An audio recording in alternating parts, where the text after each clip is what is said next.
Hello दोस्तों, नमस्कार। मैं JS Singh, JS biology classes में आपका हार्दिक स्वागत है। जिस प्रकार आज कोरोना पीरियड चल रहा है उसमें स्कूली शिक्षा पूरी तरह प्रतिबंधित हो चुकी है। ऐसी सिचुएशन में ऑनलाइन क्लास ही सबसे बड़ा माध्यम है शिक्षा का। तो इसलिए मैं इस समस्या को ध्यान में रखते हुए ये वीडियो बना रहा हूँ, और विशेषकर ये वीडियो उन स्टूडेंट के लिए है, उन प्रतियोगी छात्रों के लिए है जो कि कॉम्पिटिटिव एग्ज़ाम की प्रिपेयर कर रहे हैं। TGT PGT की तैयारी करने वाले छात्र छात्राओं के लिए ये वीडियो अत्यंत महत्वपूर्ण होने वाली है, क्योंकि इस वीडियो में विगत वर्षों में आने वाले प्रश्नों का समावेश किया गया है। साथ ही नई एग्ज़ाम में आने वाले महत्वपूर्ण क्वेश्चन भी इस वीडियो में बनाए गए हैं, दिखाए गए हैं।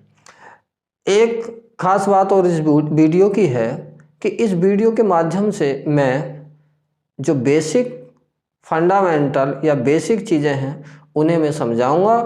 और इसका मतलब ये नहीं है कि बेस चीज़ ही सिखाऊंगा, मतलब बेस भी क्लियर करूंगा, साथ में जो हायर पॉइंट हैं, जो परीक्षा से संबंधित हायर पॉइंट है, उन्हें भी मैं क्लियर करूंगा। तो ये वीडियो जो कॉम्पिटिटिव एग्ज़ाम की तैयारी करने वाले लोग हैं उनके लिए बहुत महत्वपूर्ण होने वाला है। और साथ में TGT PGT के साथ साथ अदर क्लास, लोअर क्लास से मान लो, जैसे 9 से मान लो 10th 11 12 BSc MSc, सबके लिए ही ये महत्वपूर्ण है, क्योंकि बायोलॉजी एक ऐसा विषय है जो कि हर क्लास से रिलेटेड है। लेकिन ये वीडियो विशेषकर TGT PGT के स्टूडेंट को ध्यान में रखकर बनाया गया है। इसकी एक विशेष बात यह है कि इसमें छोटे क्वेश्चनों का भी समावेश है, बड़े क्वेश्चनों का भी समावेश है। साथ में यदि परीक्षा की रणनीति सही ना हो और हम केवल तैयारी करे जाएं तो सफलता हमें नहीं मिल पाती। इसलिए पढ़ाई के साथ साथ हमारी रणनीति भी क्लियर होनी चाहिए, स्पष्ट होनी चाहिए, और ऐसी रणनीति होनी चाहिए ताकि हम जल्दी से जल्दी सफलता प्राप्त कर सकें। तो मेरी इस वीडियो में एक कोशिश की गई है कि मैं अच्छा से अच्छा पढ़ा सकूं और अच्छा से अच्छा आपको कुछ दे सकूं। यदि ये मेरी वीडियो, मेरी टीचिंग आपको पसंद आती है, आपको अच्छा लगता है, तो आप मेरी वीडियो को लाइक करें, शेयर करें यदि अच्छा लगे तब, अदरवाइज आपकी मर्जी। विशेषकर ये वीडियो उन लोगों के लिए है जो कम समय में अधिक से अधिक तैयारी करना चाहते हैं, कम समय में ज़्यादा से ज़्यादा तैयारी करना चाहते हैं। JS बायोलॉजी क्लासेस में आपका पुनः हार्दिक स्वागत है। आज का मेरा टॉपिक है वर्गीकरण, क्लासिफिकेशन, जीवों का वर्गीकरण या क्लासिफिकेशन।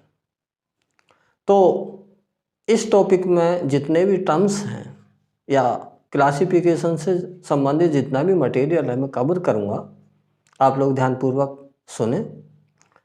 तो पहले क्लासिफिकेशन से पहले मैं समझाना चाहूँगा कि डाइवर्सिटी क्या होती है। जैसा कि यहाँ बोर्ड पर आप देख पा रहे हैं, बायोडाइवर्सिटी, जैव विविधता। तो हमें पता होना चाहिए कि जैव विविधता क्या होती है, बायोडाइवर्सिटी क्या होती है। हम जानते हैं चारों तरफ हम जब देखते हैं तो लिविंग बींग्स का हमें एक जंक यार्ड, कबाड़ खाना सा लगता है। गाय, भैंस, कुत्ता, बिल्ली, शेर आदि इत्यादि ऐसी पौधों में यदि हम देखें तो घास से लेकर बड़े बड़े प्लांट, बड़े जैसे कि दूब घास है, यूकेलिप्टिस है, बनयान है, ऐसे बहुत सारे बड़े ट्री से लेकर छोटे ट्री से लेकर बड़े ट्री हमें दिखाई देते हैं। यदि इनकी संख्या का हमें अनुमान लगाया जाए तो ये संख्या बहुत ज़्यादा हो जाती है। एनिमल्स में यदि देखा जाए, लिविंग बींग्स के एनिमल्स में देखा जाए तो 10 लाख स्पीसीज एनिमल्स की पाई जाती है। इसी प्रकार यदि प्लांट्स में देखा जाए तो छोटे से छोटे साइलोन, डेक्टोलेन, मीन, दूब घास से लेकर विशालतम सिकोया, यूकेलिप्टिस प्लांट तक, प्लांट की लगभग 5 लाख स्पीसीज की खोज कर ली गई है। अब आपको सोचना है, सोचो कि ये इतनी ज़्यादा संख्या 10 लाख एनिमल्स की, 5 लाख प्लांट की, ये अब तक डिस्कवर हो चुकी है। न जाने ऐसे कितने लिविंग बींग्स हैं जिनकी डिस्कवर अभी होनी बाकी है और कुछ की हो गई है। तो एक क्वेश्चन उठता है मन में कि ये बायोडाइवर्सिटी है क्या। बायोडाइवर्सिटी का मतलब है they are many number of living beings present on this earth. कहने का मतलब है कि इस संसार में, इस पृथ्वी पर जीवों की, लिविंग बीइंग्स की जो संख्या है, जो विभिन्न प्रकार की संख्या है, विभिन्न प्रकार के लिविंग बीइंग्स है, उन्हें बायोडाइवर्सिटी कहते हैं। तरह तरह के लिविंग बीइंग्स पाए जाते हैं। तरह तरह के लिविंग बीइंग्स का पाया जाना ही बायोडाइवर्सिटी अर्थात जैव विविधता कहलाता है।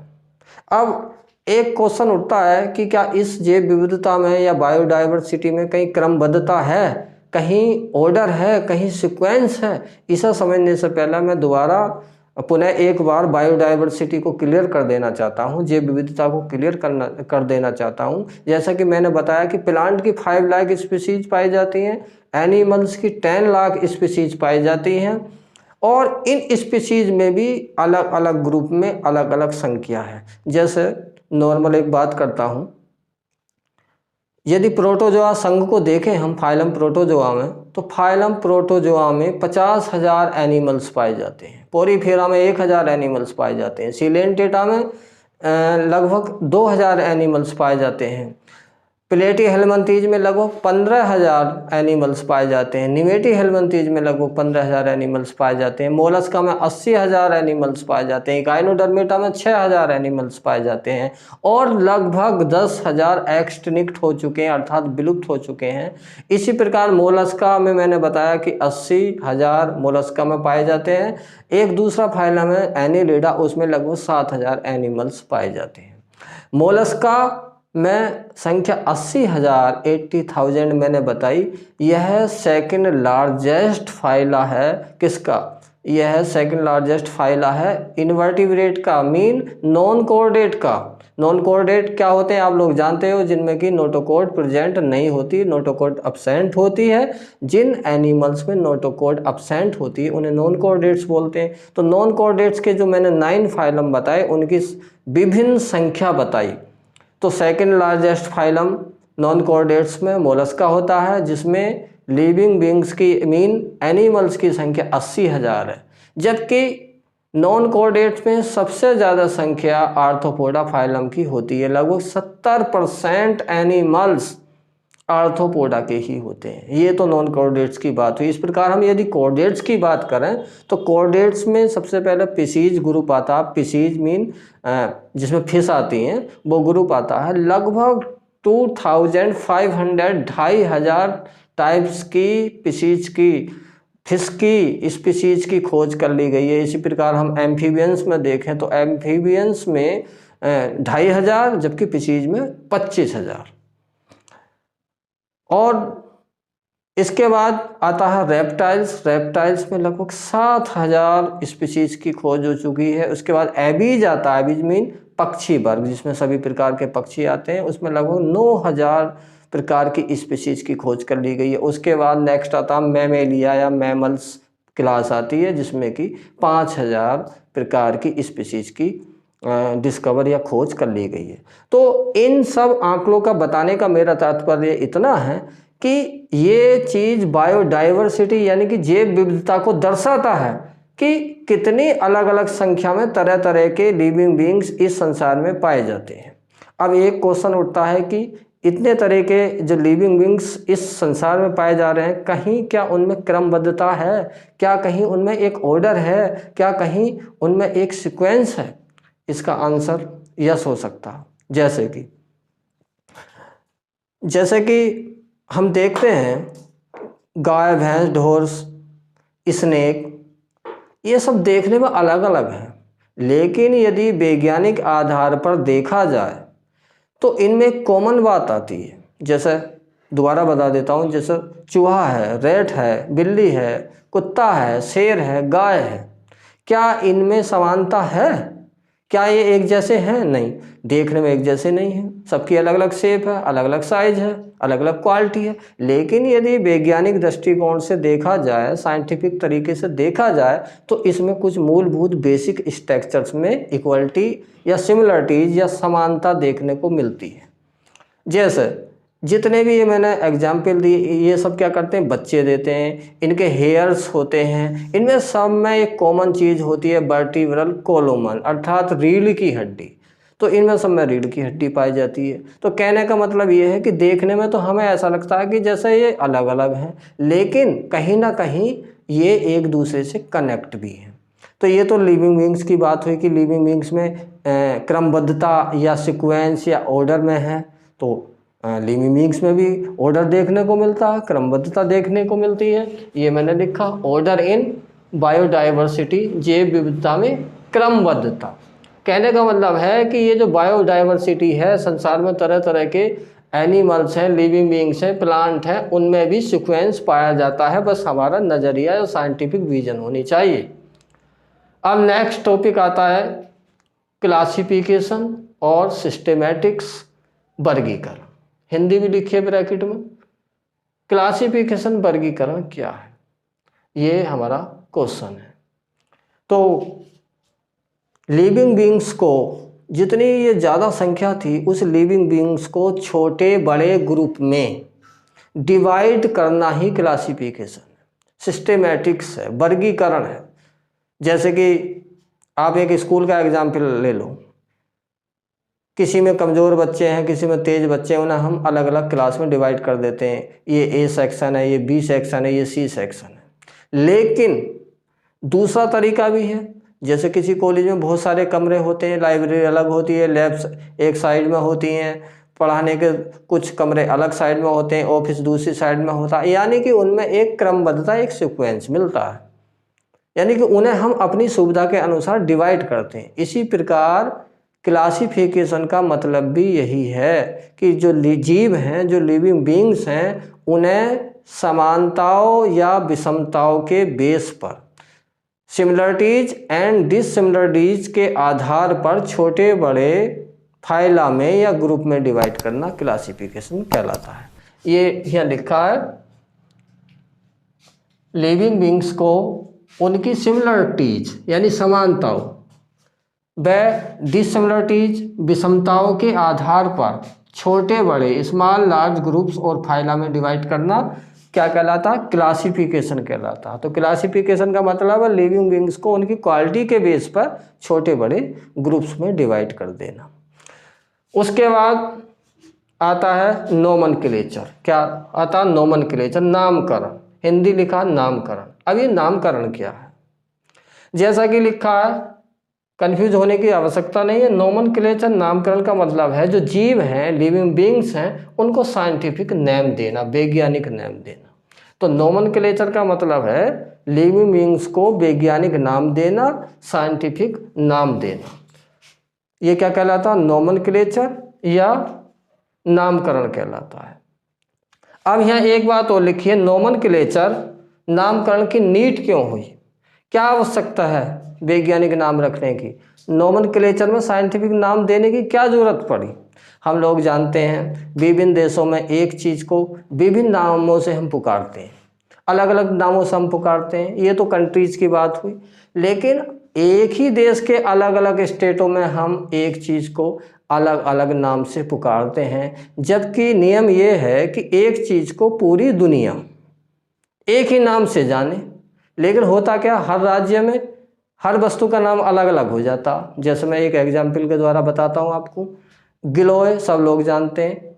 गिलोय का साइंटिफिक नेम टीनोस्पोरा कार्डिफोलिया है। क्या है, टीनोस्पोरा कार्डिफोलिया। इंटरनेशनल यूनिफॉर्मिटी के लिए, अंतर्राष्ट्रीय समानता बनाए रखने के लिए ये इसका टीनोस्पोरा कार्डिफोलिया नाम बिल्कुल ठीक है। लेकिन क्या इस टीनोस्पोरा कार्डिफोलिया के अलावा सभी देश के अलग अलग राज्यों में इसे इसी नाम से पहचानते हैं लोग? नहीं। तो गिलोय को हमारे देश में अलग अलग राज्यों में अलग अलग नामों से पुकारा जाता है। जैसे बताता हूँ, गिलोय को चक्रकांकी नाम से पुकारते हैं, गिलोय को जीवंती का नाम से पुकारते हैं, गिलोय को गुलूचुकी नाम से पुकारते हैं। इसी प्रकार गिलोय को चक्रकांगी या दूसरे अन्य नाम हो सकते हैं, अमृता। गिलोय को अमृता भी कहते हैं। क्यों कहते हैं? क्योंकि आयुर्वेद में गिलोय का बहुत बड़ा महत्व है। गिलोय में अमृत जैसे गुण होते हैं, इसलिए गिलोय को अमृता भी कहते हैं। गिलोय को अभी मैंने बताया जीवंतिका भी कहते हैं किसी किसी राज्य में। जीवंतिका का मतलब है बुखार नाशी, एंटीपायरेटिक, अर्थात जो बुखार को ख़त्म करती है, ज्वर नाशी होती है, इसलिए जीवंतिका भी हम इसे गिलोय को बोलते हैं। एक तो बात ये हुई। दूसरा उदाहरण अभी मैं और देता हूँ, अभी क्लियर हो जाएगा कि हमें नोमेनक्लेचर की यानी कि वैज्ञानिक नाम देने की क्यों ज़रूरत है। दूसरा उदाहरण से और क्लियर हो जाएगा। जैसे कि हिंदी में हम कहते हैं मैं तुमसे प्रेम करता हूँ, मैं तुमसे प्रेम करता हूँ। अंग्रेजी में कहते हैं आई लव यू, और गुजराती में क्या कहते हैं तने प्रेम करो छू। बंगाली में क्या बोलते हैं, बंगाली में कहते हैं अमे तमा को बालोवासी, जबकि पंजाबी में कहते हैं मैं तूने प्रेम करना। तो एक ही चीज़ तो सब वही है, लेकिन एक ही चीज़ को अलग अलग स्टेट पे अलग अलग तरीक़ों से कहते हैं। इसी में हमें समानता लानी है, इसी में यूनिफॉर्मिटी लानी है। यही वैज्ञानिक या साइंटिफिक नाम का उद्देश्य है, यही नामकरण या नोमेनक्लेचर का हमारा उद्देश्य है। चलो एक एग्जाम्पल से और मैं समझा देता हूँ। आप लोगों ने घरेलू चिड़िया देखी है, सभी ने देखी घरेलू चिड़िया। अब तो कम मिलती है लेकिन पहले ज़्यादा मिलती थी। घरेलू चिड़िया का वैज्ञानिक नाम पैसर डोमेस्टिकस है। क्या है? पैसर डोमेस्टिकस, घरेलू चिड़िया, हाउस स्पैरो। अब हाउस स्पैरो को तो हम तो जानते हैं घरेलू चिड़िया, भारत वाले लोग कहते हैं गोरैया। ये तो भारत वाले तो जानते हैं गोरैया, लेकिन अदर कंट्री के साइंटिस्ट या अदर कंट्री के लोग गोरैया को क्या समझेंगे, इसलिए साइंटिफिक नेम की आवश्यकता होती है। जैसे हमारे देश में इंडिया में हाउस स्पैरो गोरैया बोलते हैं, यहाँ लिखा है देखो। इंडिया में क्या बोलते हैं? गोरैया बोलते हैं। हॉलैंड में मूस कहा जाता, जापान में सुजून बोलते हैं, जर्मनी में हास्फर्लिंग बोलते हैं, इंग्लैंड में स्पैरो बोलते हैं, और पुर्तगाल में पर्डल बोलते हैं, जबकि स्पेन में गोरियोन बोलते हैं। एक चीज़ के कितने नाम अलग अलग कंट्री में। कहने का मतलब है कि यदि फ्रांस का, अमेरिका का, इंडिया का, इंग्लैंड का, सब जगह के साइंटिस्ट बैठे हैं और वो अपनी भाषा में, अपने देश की भाषा में इसे बताने लगे तो वो एक दूसरे की बात नहीं समझ पाएंगे। लेकिन यदि इसका कोई वैज्ञानिक नाम, साइंटिफिक नेम बोले, क्या बोला? पैसर डोमेस्टिकस। क्या बोला? पैसर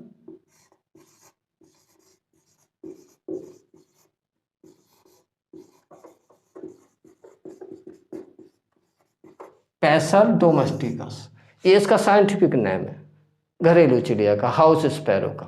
तो पैसर डोमेस्टिकस पूरी दुनिया में जाना जाएगा, पूरी दुनिया के लोग इसे जानेंगे।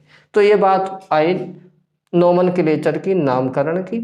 नामकरण की ज़रूरत क्यों पड़ी, अब आपको क्लियर हो गया होगा कि नामकरण की आवश्यकता क्यों हुई। इसलिए हुई कि पूरी दुनिया में उस चीज़ को एक ही नाम से जाना जाए। समझ लो पैटिल बीटा 10 वालों, अच्छी तरह समझ लो, घबराहट दूर कर देती है। लिविंग बींग्स को साइंटिफिक नेम देना ही नोमेनक्लेचर कहलाता है या नामकरण कहलाता। अब इसकी ज़रूरत क्या थी, ये मैंने कई एग्जाम्पल दिए, ये वाले दिए, गिलोय वाला दिया, प्रेम वाला दिया, बहुत सारे नाम दिए। अब आगे चलते कि टैक्सोनॉमी क्या है, वर्गीकरण क्या है, वर्गीकरण विज्ञान क्या है। हिंदी में भी लिखा, अंग्रेजी में भी लिखा, टैक्सोनॉमी, वर्गीकरण विज्ञान। बहुत सिंपल है, रटने की जरूरत नहीं है। क्या लिखा? बायोलॉजी की वह ब्रांच जिसमें लिविंग बींग्स का क्लासिफिकेशन व नोमेनक्लेचर व उसके प्रिंसिपल यानी सिद्धांत, लॉ, नियम, मेथड्स, तरीके की स्टडी की जाती है, टैक्सोनॉमी कहलाती है। क्या है टैक्सोनॉमी? क्या है? बायोलॉजी की वह ब्रांच, रटना नहीं है, जीव विज्ञान या बायोलॉजी की वह ब्रांच जिसमें लिविंग बीइंग्स अर्थात जीवों का क्लासिफिकेशन करते हैं, उनका नोमेनक्लेचर करते हैं, मतलब उन्हें साइंटिफिक नेम देते हैं, और नोमेनक्लेचर के जो सिद्धांत हैं, प्रिंसिपल्स हैं, उसके लॉ हैं, इन सब और मेथड जो तरीके हैं, उन सबको इसमें ध्यान में रखा जाता है। तो टैक्सोनॉमी का मतलब है कि बायोलॉजी की वह ब्रांच जिसमें हम लिविंग बींग्स का क्लासिफिकेशन करते हैं और नोमेनक्लेचर, उनके मेथड्स, लॉ और प्रिंसिपल की स्टडी करते हैं, टैक्सोनॉमी कहलाती है। अब एक क्वेश्चन यहाँ बनता है, आता भी है कंपटीशन में, कि टैक्सोनॉमी का फादर कौन है? तो टैक्सोनॉमी का फादर है Linnaeus. Linnaeus is father of modern taxonomy. ये देखिए लिखा है मैंने, Carolus Linnaeus is father of modern taxonomy. Taxonomy का जो मॉडर्न फादर है वो कैरोलस लीनियस है। लीनियस को टैक्सोनॉमी का पिता कहा जाता है। अब जो लीनियस था, लीनियस ने ये लिखा है 1758 में एक बुक लिखी जिसका नाम है सिस्टेमा नेचुरी। इसमें इसने 4236 यानी कि 4236 स्पीसीज जातियों का क्लासिफिकेशन दिया। कहने का मतलब ये है कि लीनियस को मॉडर्न टैक्सोनॉमी का पिता कहा जाता। इसने क्या करा, 1758 में 1758 ईस्वी में एक बुक लिखी थी जिसका नाम था सिस्टेमा नेचुरी। सिस्टेमा नेचुरी एक बुक जिसमें कि इसने एनिमल्स का क्लासिफिकेशन दिया और 4236 एनिमल्स का इसने क्लासिफिकेशन दिया। हालांकि लिविंग बींग्स का क्लासिफिकेशन इसने अपनी पहली पुस्तक में, जिसे कहते हैं हम स्पीसीज प्लांटेरम, ध्यान से सुनना, स्पीसीज प्लांटेरम, जो कि 1753 में पब्लिश हुई थी, उसमें ही लिविंग बींग्स का क्लासिफिकेशन कर दिया था। कन्फ्यूजन की जरूरत नहीं है, दोबारा सुनो। लीनियस ने अपनी बुक सिस्टेमा नेचुरी में एनिमल्स का क्लासिफिकेशन दिया, जिसका पब्लिकेशन 1758 में हुआ। बट उसने पहली बार लिविंग बींग्स का क्लासिफिकेशन, प्लांट का क्लासिफिकेशन 1753 में दे दिया था अपनी बुक्स। उस बुक का नाम है स्पीसीज प्लांटेरम। अब क्वेश्चन दो तरीके से पूछा जा सकता। ये पूछा जा सकता, प्लांट का क्लासिफिकेशन लीनियस ने अपनी बुक्स में कौन सी में दिया? तो हम इसका आंसर देंगे, प्लांट्स के बारे में यदि बात होती है तो हम इसका आंसर बोलेंगे कि प्लांट का क्लासिफिकेशन लीनियस ने अपनी बुक स्पीसीज प्लांटेरम, जो कि 1753 में पब्लिश हुई थी, उसमें दिया। यदि पूछता हो एनिमल्स का क्लासिफिकेशन लीनियस ने कौन सी बुक में दिया, तो हम इसका आंसर देंगे 1758 में सिस्टेमा नेचुरी। और वो भी सिस्टेमा नेचुरी हालांकि छप गई थी 1735 में, लेकिन 1758 में उसका 10th पब्लिकेशन हुआ था, 10वां संस्करण हुआ था, 10वां यानी कि वो उसका संस्करण छपा था।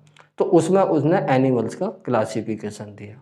तो क्लियर कि जो स्पीसीज प्लांटेरम थी 1753 में छपी थी, उसमें तो उसने प्लांट का क्लासिफिकेशन दिया था, लेकिन 1758 में जो दूसरी पुस्तक उसकी पब्लिश हुई जिसका नाम था सिस्टेमा नेचुरी, उसमें एनिमल्स का क्लासिफिकेशन दिया। तो ये महत्वपूर्ण क्वेश्चन दो इसमें से हुए। तीसरा क्वेश्चन हुआ महत्वपूर्ण कि टैक्सोनॉमी का फादर कौन है? Carolus Linnaeus. Carolus Linnaeus is the father of modern taxonomy. जैसा कि अभी बताया कि Linnaeus is the father of modern taxonomy. Linnaeus को मॉडर्न टैक्सोनॉमी का फादर कहते हैं। इसकी दो बुक हैं, 2 बुक है। पहली बुक ये थी, सेकंड ये थी। ये लिखा, आप वीडियो पॉज करके इसे लिख सकते हैं। अब नेक्स्ट आता सिग्निफिकेंस ऑफ क्लासिफिकेशन। वर्गीकरण का क्या महत्व है, इसका क्या सिग्निफिकेंस है, क्यों हम क्लासिफिकेशन करते हैं? तो इसके लिए क्लासिफिकेशन इसलिए ज़रूरी है क्योंकि अभी मैंने बताया कि लिविंग बींग्स की लगभग 15 लाख स्पीसीज पाई जाती हैं। प्लांट की कितनी बताई थी? 5 लाख। जबकि एनिमल्स की कितनी बताई थी? 10 लाख। अब मानव की एज बहुत छोटी होती है, 60-70 वर्ष जीता है। अब ईमानदारी से एक बात बताओ, क्या इस जीवन काल में, इस छोटे से जीवन काल में कोई व्यक्ति इतनी सारी जीव जातियों की जो संख्या है, क्या उन सबके बारे में पढ़ सकता? क्या सबके बारे में अध्ययन कर सकता? डेफिनेटली आपका आंसर होगा नहीं, क्योंकि इतने सारे जीव जंतुओं के बारे में वो कैसे पढ़ेगा एक छोटी सी ज़िंदगी में? वो अपनी ज़िंदगी को तो पढ़ नहीं पाता, इतने सारे लिविंग बींग्स की लाइफ हिस्ट्री, लाइफ स्पान को कैसे पढ़ सकता? तो इसका एक ही तरीका है, क्लासिफिकेशन जब हम लिविंग बींग्स का कर देते हैं तब हमें सारे लगभग जीवों की या लिविंग बींग्स की स्टडी करने में आसानी हो जाती है। इसे मैं एक एग्जाम्पल से समझा देता हूँ। जैसे फिश का उदाहरण लेते हैं, मछली का उदाहरण ले लेते हैं। जो फिश की बेसिक स्ट्रक्चर है, ओरिजिनल नेचर है, उसका मूल स्वभाव है या उसका हैबिटेट है जहाँ वो रहती है, तो उससे हम ये आइडिया लगा सकते हैं एक फिश की यदि हम अध्ययन कर लें तो दूसरी की या दुनिया भर में जितनी भी फिश हैं, चाहे वो इंग्लैंड की हो, अमेरिका की हो, इंडिया की हो, उस फिश के बारे में हम ये आइडिया लगा सकते हैं कि उस फिश के फिन्स होते हैं यानी पखने होते हैं जिसकी सहायता से फ्लोटिंग करती है, तैरती है। इसी प्रकार उसकी जो शेप होती है, जो आकार होता है वो बोट शेप होता है, नाव की तरह होता है। क्योंकि नाव की तरह शेप होने से उसे फ़ायदा मिलता है वाटर करंट में, पानी को चीरने में। तो इससे उसका जो मूल जो बेसिक करैक्टर है, बेसिक स्ट्रक्चर है, उसका पता चल जाता है कि भाई फिश पानी में रहती है, उसके फिन्स होते हैं, पखने होते हैं, उसकी बोट शेप होती है। तो इससे हमें एक आइडिया मिल जाता है कि मछली कहीं की भी हो, फिश कहीं की भी हो, उसमें ये करैक्टर्स पाए जा सकते हैं। तो जैसे कि मैंने बताया था 25,000 लगभग फिशेस स्पीसीज की डिस्कवर हुई है। तो हम एक फिश का अध्ययन कर लें, लगभग सारी फिश का हमें बेसिक जानकारी मिल जाती है। ये तो फिश की बात हुई। दूसरा एक उदाहरण और दे सकता हूँ, जैसे माना माना बुलेट को, मानो गोली को मान लो। गोली चाहे हिंदुस्तान की हो या पाकिस्तान की हो, उसका काम होता है मारना। अब सभी में एक कॉमन बात होगी, कहीं की भी गोली हो, उसका गन पाउडर एक जैसा होगा, उसकी गन मेटल एक जैसी होगी, सभी में एक बुलेट होगी, हैं। तो कहने का मतलब ये है कि क्लासिफिकेशन की सहायता से हम अधिक से अधिक लिविंग बींग्स का अध्ययन अपने जीवन काल में कर सकते हैं। दूसरा लिखा है सिग्निफिकेंस ऑफ क्लासिफिकेशन में, पहला ये तो हो गया स्टडी ऑफ इन स्टडी में। सेकंड जो फ़ायदा है, दूसरा जो फ़ायदा है क्लासिफिकेशन का, वो है फाइलोजेनेटिक रिलेशंस में, जैव विकासीय इतिहास में। अब ये जैव विकास इतिहास या फाइलोजेनेटिक रिलेशन क्या है? फाइलोजेनेटिक रिलेशन से हम क्या समझते हैं? इसका मतलब इस प्रकार समझो, जैसे गाय, भैंस या चूहा, सांप, छिपकली वगैरह जितने भी ये मैंने अभी नाम लिए, क्या इनमें आपस में कोई रिलेशन है? हाँ, बिल्कुल रिलेशन है। देखने में अलग है, पहले भी कह चुका हूँ, देखने में अलग है, लेकिन चूहा, सांप, बिल्ली, गधा, सुअर, शेर जितने भी हैं, इनमें कनेक्शन है। क्योंकि सभी बच्चे देते हैं, सभी में रीढ़ की हड्डी पाई जाती है, वर्टिब्रल कोलुमन पाई जाती है, हेयर्स पाए जाते हैं। ये इसके बेसिक करैक्टर्स हैं। तो एक की यदि हमने स्टडी कर ली तो बाकी दूसरे की एनिमल्स की स्टडी अपने आप हो जाती है। दूसरी बात, फाइलोजेनेटिक रिलेशन यानी जैव विकास का क्या मतलब है? इसका मतलब ये है कि किसी न किसी समय में वर्तमान जीव जातियों का एक ही एंसेस्टर था, एक ही पूर्वज था। कहने का मतलब ये है कि वर्तमान की जितनी भी जीव जाति हैं वो सब आपस में दूर की या पास की रिश्तेदार हैं। आप लोग जानते हो कि जब जीवन की उत्पत्ति हुई थी, ओरिजिन ऑफ लाइफ हुई थी, समुद्र में हुई थी, और प्रारंभिक जो जीव था वो सरल था, सिंपल था, रीढ़ विहीन था। प्री कैम्बियन पीरियड में उसकी उत्पत्ति हुई थी, लेकिन धीमे धीमे सने क्रमिक चेंजेस के कारण, एटमॉस्फेयर में क्रमिक चेंजेस के कारण सरल जीव जातियों से जटिल जीव जातियाँ बनी।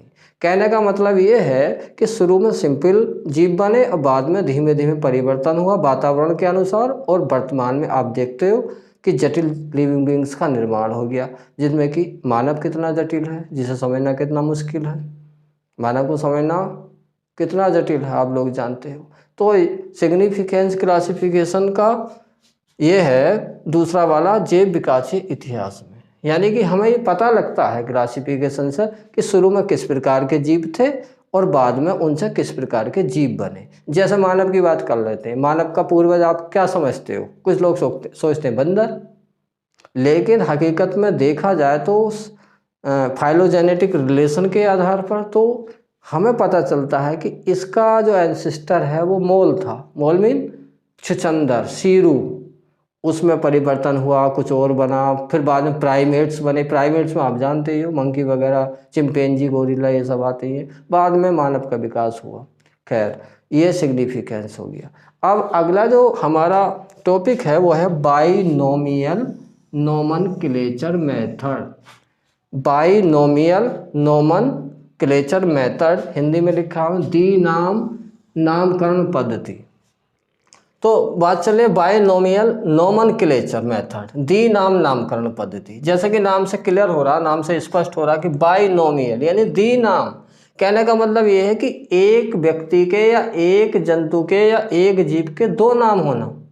जैसे आप देखते हो किसी के घर का नाम, किसी लड़के का या किसी व्यक्ति के घर का नाम अलग होता है, स्कूल डॉक्यूमेंट्स में अलग होता है, तो डबल नाम हुआ ना। इसी प्रकार क्लासिफिकेशन में भी बायनोमियल नोमेनक्लेचर की व्यवस्था की गई है, यानी कि हर लिविंग बींग्स का एक डबल नाम रखा गया, एक दोहरा नाम रखा गया।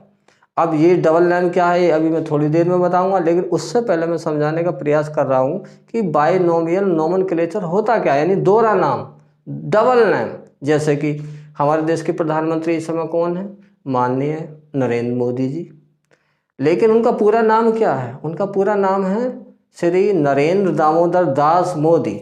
अब इसमें क्या है, दामोदर दास क्या है इसमें, दामोदर दास उनके पिताश्री का नाम, उनके पिताजी का नाम है।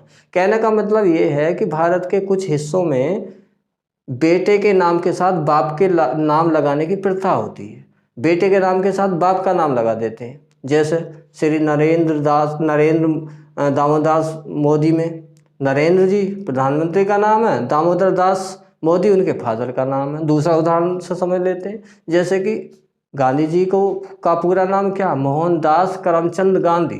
क्या है, मोहनदास करमचंद गांधी। अब यदि हम देखें कि मोहनदास तो उनका नाम है, करमचंद गांधी क्या है, करमचंद गांधी उनके पिता का नाम है, और उनके पिता का नाम भी क्या, उत्तम चंद गांधी।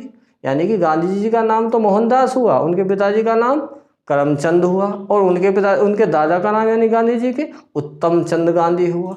तो कहने का मतलब है कि डबल नेम होना, हर लिविंग बींग्स का, हर जीव का एक दोहरा नाम होना, यही मैं समझाना चाह रहा हूँ। तो बायनोमियल नोमेनक्लेचर में क्या होता है, हर लिविंग बींग्स का एक डबल नाम होता है। लिखा है इस मेथड के अकॉर्डिंग, इस तरीके के अनुसार एवरी लिविंग बींग्स में जीवों का डबल दोहरा नेम होता, जिसमें फर्स्ट नेम उसके जीनस को, जीनस मतलब वंश को, और सेकंड नेम उसकी स्पीशीज यानी कि जाति को इंडिकेट करता है। अब इसे एक एग्जाम्पल द्वारा हम समझ लेते हैं। जैसे ये लिखा है कैनिस फैमिलियरिस, दोबारा बोल देता हूँ, कैनिस फैमिलियरिस। कैनिस फैमिलियरिस ये एक साइंटिफिक नेम है किसका, डॉग का। तो इसमें डबल नाम कहाँ हुआ, ये डबल नाम है, ये इतना, ये एक नाम इतना हो गया यहाँ तक, और दूसरा नाम ये हो गया। यानी कि इसका ये फर्स्ट नेम जो है ये जीनस है, इसका वंश है, और सेकंड नेम जो है ये जाति का नाम है। तो इसका वंश क्या हुआ, जीनस क्या हुआ, कैनिस, और स्पीशीज क्या हुई, फैमिलियरिस। यानी कि कुत्ते का या डॉग का साइंटिफिक या जूलॉजिकल नेम क्या है, कैनिस फैमिलियरिस है, यानी कि डबल नाम है। कैनिस इसका वंश या जीनस का नाम है, फैमिलियरिस इसकी स्पीशीज का नाम है। इसी प्रकार यहाँ देख लेते हैं होमोसैपियंस। होमोसैपियंस इसमें भी डबल नाम है, होमो प्लस सैपियंस। होमो क्या है, इसका जीनस है, सैपियंस क्या है, जाति है, किसका नाम है, मानव का। मानव का साइंटिफिक नाम क्या है, होमोसैपियंस। होमो इसका जीनस नेम, और सेकंड नेम क्या है, स्पीशीज। फर्स्ट नेम क्या, होमो। तो होमोसैपियंस ह्यूमन का साइंटिफिक नेम है। नेक्स्ट एग्जाम्पल भी लिखा है जिसके थ्रू क्लियर हो जाएगा बिल्कुल, राना टिग्रीना। आप सब लोग जानते हो राना टिग्रीना किसका नाम होता है, फ्रॉग का नाम होता है, 10वीं से पढ़ा और पहले भी पढ़ा। राना टिग्रीना, राना टिग्रीना किसका साइंटिफिक नाम है, फ्रॉग का। अब इसमें दो नाम हुए, राना और टिग्रीना। तो राना क्या है इसमें, जीनस, जीनस मीन वंश, टिग्रीना क्या, स्पीशीज। तो दो नाम हो गए, राना और टिग्रीना। इसी प्रकार नेक्स्ट देख लेते हैं, ये तो अभी बताया था मैंने, पैसर डोमेस्टिकस। पैसर डोमेस्टिकस का मतलब घरेलू चिड़िया, जिसे भारत में बोलते हैं गोरैया। गोरैया का क्या नाम है, साइंटिफिक नाम क्या, पैसर डोमेस्टिकस। यानी कि दो नाम हुए, एक ये पैसर और ये डोमेस्टिकस। तो पैसर इसका पहला नाम क्या है, पैसर पहला नाम है इसके जीनस अर्थात वंश का नाम, जबकि डोमेस्टिकस सेकंड नाम है इसका, ये इंडिकेट करता है इसकी स्पीशीज को। इस प्रकार पैसर डोमेस्टिकस गोरैया या हाउस स्पैरो का साइंटिफिक नाम है। इस प्रकार हम कह सकते हैं कि एक ही लिविंग बींग्स के दो नाम होते हैं, जो कि पहला नाम किसे बताता, उसके वंश को, और दूसरा नाम किसे बताता, उसकी जाति को।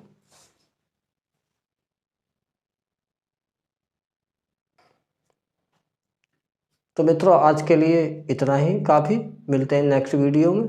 और एक रिक्वेस्ट है, यदि मेरी टीचिंग और मेरा टीचिंग मेथड आपको अच्छा लगा, आपको समझ में आया हो, तो इस वीडियो को शेयर कर देना, लाइक कर देना, ताकि दूसरे लोगों को फ़ायदा हो सके और मुझे मोटिवेट मैं होऊंगा, तो अच्छी अच्छी वीडियो आपको दोबारा देखने को मिलेंगी, मुझे भी मोटिवेट करे। ठीक, ओके।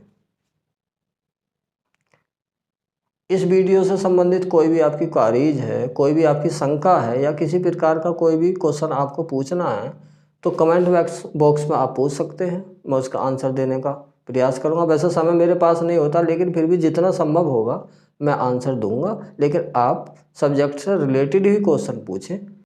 तो इससे पहले दी नाम पद्धति हमने पढ़ ली, बाइनोमियल नोमेनक्लेचर के बारे में पढ़ लिया। अब नेक्स्ट आता है ट्राइनोमियल नोमेनक्लेचर, अर्थात त्रिनाम पद्धति। जैसे कि नाम से पता चल रहा है कि ट्राइनोमियल नोमेनक्लेचर, त्रिनाम पद्धति, अर्थात इसमें लिविंग बींग्स के दो की बजाय तीन नाम होंगे।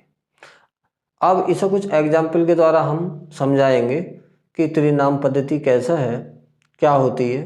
तो ट्राइनोमियल नोमेनक्लेचर में कुछ स्पीशीज डिफरेंट इन्वायरमेंट में रहती हैं, या डिफरेंट पॉपुलेशन में रहती हैं, या अदर कोजिस से, किसी भी अन्य कारण से उस स्पीशीज में कुछ डिसिमिलरिटीज हो जाती हैं, कुछ असमानताएं हो जाती हैं, कुछ भिन्नताएं हो जाती हैं, और उस भिन्नता के कारण एक नई स्पीशीज बन जाती है, जिसे हम सब स्पीशीज मान लेते हैं। क्या मान लेते हैं? सब स्पीशीज मान लेते हैं, उपजाति मान लेते हैं। और ऐसी नई सब स्पीशीज या उप जाति का न्यू नेम हम रख देते हैं, न्यू नेम डिटर्मिनेट कर देते हैं, और उसके बाद उसे लिखने का तरीका है कि उसे सब स्पीशीज को हम स्पीशीज के बाद लिखते हैं। जैसे कि इस उदाहरण द्वारा हम समझ सकते हैं आसानी से। लिखा है कि सम स्पीशीज का डिफरेंट पॉपुलेशन में, डिफरेंट इन्वायरमेंट में, या अदर कारण से कुछ डिसिमिलरिटीज मीन असमानताएं या भिन्नताएं हो जाती हैं, तो इन्हें सब स्पीशीज उपजाति मान लिया जाता है। इस सब स्पीशीज का न्यू नेम डिटर्मिनेट मीन निर्धारण कर लेते हैं, और स्पीशीज नेम के बाद लिख देते हैं। कहने का मतलब ये है, यदि एक गांव का लड़का है किसी दूसरे कंट्री में चला गया, माना वो अमेरिका में चला गया, तो उसमें कुछ अपने गांव या अपने शहर उससे कुछ भिन्नता अलग हो जाएंगी। वो वहाँ रहने लगा, हुई उसकी फैमिली हो गई, तो जो गांव के गुण थे कुछ गुण वो रहेंगे, और कुछ गुण जो है उसमें अमेरिका वाले आ जाएंगे। कहने का तात्पर्य ये है कि उसे भिन्न प्रकार वाला इन्वायरमेंट मिला, कुछ अन्य कारण हुए, उनके कारण उसके आने वाले जो बच्चे हैं उनकी नस्ल बदल गई। तो कहने का मतलब ये है कि त्रिनाम पद्धति में किसी भी लिविंग बींग्स के दो की बजाय तीन नाम होते हैं। कैसे? जैसे ये लिखा है एग्जाम्पल, क्रो, कौआ। तो भारतीय कौआ काले रंग का होता, आप लोगों ने देखा होगा। तो क्रो कौआ जो होता है उसका साइंटिफिक नेम कोरबस स्प्लेंडेंस है। क्या है? कोरबस स्प्लेंडेंस है। कौए का साइंटिफिक या जूलॉजिकल नेम क्या है? कोरबस स्प्लेंडेंस है, ये इसका जूलॉजिकल नेम है। अब बात करें हम इंडियन क्रो की, भारतीय कौए की, तो इंडियन क्रो का जो साइंटिफिक नेम है वो है कोरबस स्प्लेंडेंस, स्प्लेंडेंस। अब यहाँ तीन नाम आए, ये क्या है? कोरबस, यानी ये जीनस वंश है। स्प्लेंडेंस ये क्या है? ये स्पीशीज हो गई। अब ये जो थर्ड नाम आया स्प्लेंडेंस, ये है सब स्पीशीज मीन उपजाति। ये क्या है? उपजाति या सब स्पीशीज। इसी प्रकार बर्मा के कौए को या बर्मा के क्रो को कहा गया कोरबस स्प्लेंडेंस इंसोलेंस।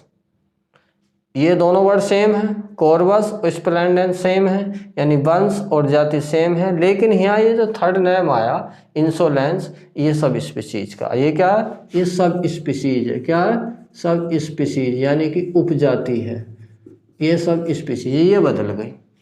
इसी प्रकार श्रीलंका के कौवे का नाम है कॉर्वस स्प्लेंडेंस। अब थर्ड जो नाम होगा यानी कि सब स्पीशीज का होगा वो है प्रोटीगेटस। क्या है, प्रोटीगेटस। ये क्या है, ये इसकी सब स्पीशीज हो गई, उपजाति हो गई। इस प्रकार ये ट्राइनोमियल नोमेनक्लेचर कंप्लीट हो गया।